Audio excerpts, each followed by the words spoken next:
अस्सलाम वालेकुम जी।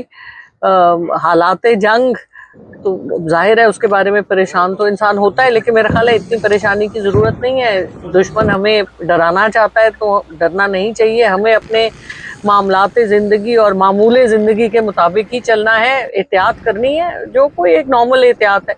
बाकी और अपने काम, जितना हम अपने काम पे फोकस करेंगे उतने परेशानी से भी बचेंगे और मसरूफ़ भी रहेंगे और कोई काम भी करते रहेंगे।